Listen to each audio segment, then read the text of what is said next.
Bonjour à tous, petite vidéo rapide pour vous présenter mon analyse sur le GBP AUD.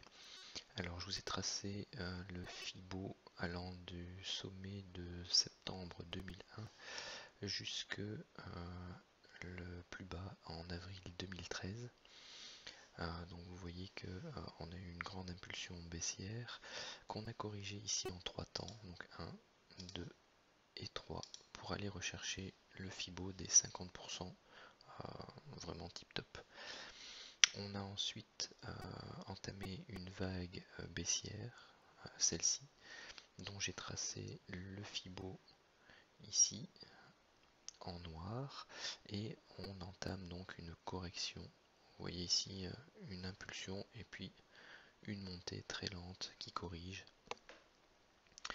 donc cette baisse. J'ai également tracé un petit canal mensuel ici sur lequel on a eu 2 points hauts et 2 points bas.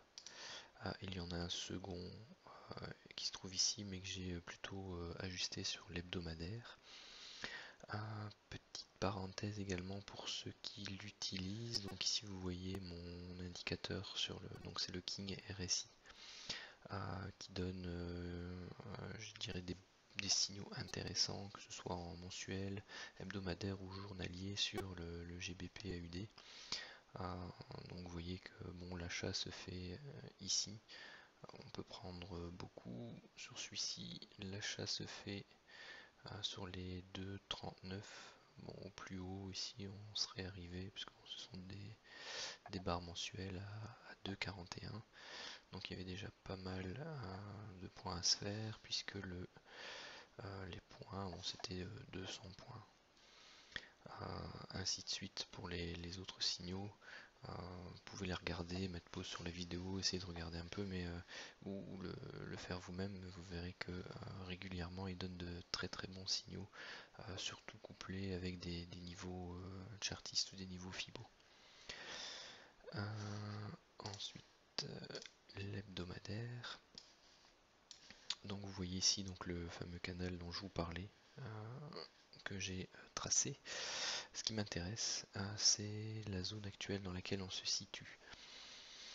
Alors, on a potentiellement ici un double top optimisé qui a pu commencer. Maintenant, bon, on est un peu bas pour prendre position par rapport à ce double top, parce que l'idéal, bien entendu, est de prendre sur le signal au niveau du haut du deuxième top. Juste pour vous indiquer la zone d'objectif théorique, sa ligne de coup étant située autour des 1,7410. Sa zone d'objectif théorique c'est entre 1,615 et 1,628. Donc vous voyez qu'il y a pas mal de points à se faire, mais bon, on a quand même pas mal de résistance mensuelle dans cette zone-ci qui devront être franchies avant. Deuxième élément, donc moi je travaille souvent avec le RSI cette période.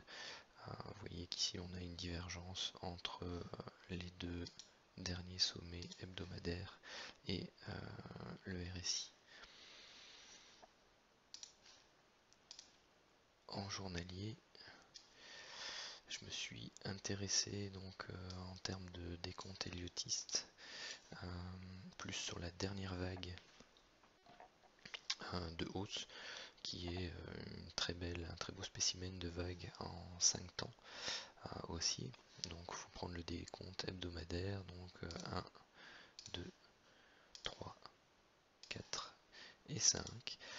Et on est dans la phase de correction de cette vague haussière. Donc je vous ai tracé ici le FIBO journalier en bleu. Et vous voyez que bon, on s'est déjà approché de la zone des 61,8, ce qui est déjà relativement profond. Si on doit considérer que cette vague baissière est une vague A, généralement elle se trouve plus autour des 38,2 que des 61,8. Ce qui me donne à penser qu'on est plus dans une vague un peu plus profonde qui correspondrait plus à une vague une vague 1 qui annonce donc une vague 2 et une vague 3 bien profonde, qui pourrait donc aller dans le sens du double top hebdomadaire. Maintenant, afin de rentrer de manière optimale, eh bien, on peut observer également ici, sur cette zone, une épaule gauche potentielle, une tête, et ce qui m'intéresserait, c'est d'aller rechercher une épaule droite au contact ici de la ligne bleue pointillée, parce que donc pour l'instant j'ai tracé donc la ligne de coup potentielle ici avec ces deux points d'appui. On devrait aller rechercher encore une petite baisse, peut-être la travailler une troisième fois sur la petite vague 5 bleue baissière pour terminer notre vague baissière, et ensuite corriger en 3 temps cette petite impulsion baissière et donc faire plutôt 1, 2 et 3 et aller rechercher donc cette diagonale, éventuellement la dépasser un peu. Et donc l'idée ce serait de prendre position sur un signal dans cette zone-ci pour jouer donc l'épaule tête-épaule à ce niveau-là. En termes d'objectifs théoriques, bon, je vais plutôt le faire avec l'extension, ce sera plus simple. On irait rechercher la zone des 1,70, 1.7060 au niveau des 100% d'extension pour l'objectif théorique de l'épaule tête-épaule. Vous voyez également que si je devais prendre une extension standard pour la potentielle vague 3 qui se situe habituellement entre 1,61,8 et 200, vous voyez que les 1,61,8 se trouvent même encore ici plus bas, mais vous avez vraiment des niveaux, des zones de cluster de convergence entre l'extension potentielle pour le TE et la potentielle extension pour la vague 3. Donc tout ça, ce sera à suivre de manière, je dirais, journalière ou hebdomadaire, parce que ce sera un trade en swing. Peut-être juste vous remontrer un peu les signaux pour le RSI. Donc vous voyez ici, bon après, j'ai pas encore réussi à régler le problème de l'apparition de la fusion des bougies pour les cotations du dimanche, donc il donne des signaux le dimanche, donc ceux-là on ne va pas les considérer. Par exemple celui-ci, bon, c'est une vente à ce niveau-là, donc autour des 1,77, et vous pouvez aller chercher les 1,7620, donc 80 points d'amplitude en journalier. Celui-ci c'est encore un dimanche.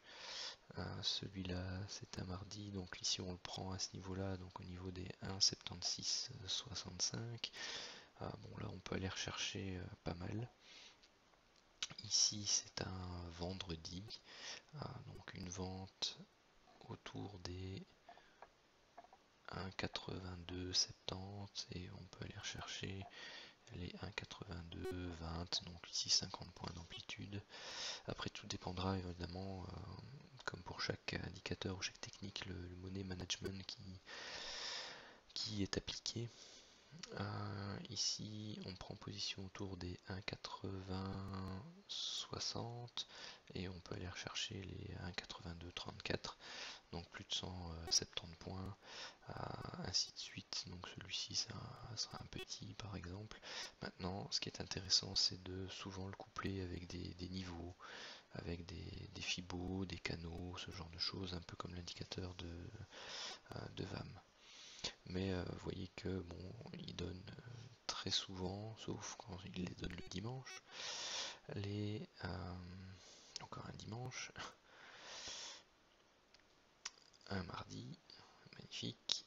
Et donc ici, une vente à 78,50. Vous allez rechercher les 1,78,80, donc 70 points. Ici, un jeudi, donc une vente autour des 1,80,80. Vous allez rechercher les 1,90 plus ou moins, donc 70 points. Bon, et ainsi de suite. Vous voyez que il donne des signaux relativement intéressants. Donc sinon, pour résumer le plan sur le GBP AUD, travail d'un double top hebdomadaire avec une potentielle ETE journalière dont on va surveiller l'arrivée. Donc on pourra éventuellement prendre un achat sur la zone basse ici au niveau de la ligne de coup, voire sur une mèche qui serait faite un peu plus bas avec une réintégration de cette ligne, ou alors attendre le contact avec la ligne bleue pointillée pour prendre un short swing. Bien entendu, les paires en GBP sont soumises au fameux accord sur le Brexit. Voilà, si vous avez des remarques, des commentaires, n'hésitez pas.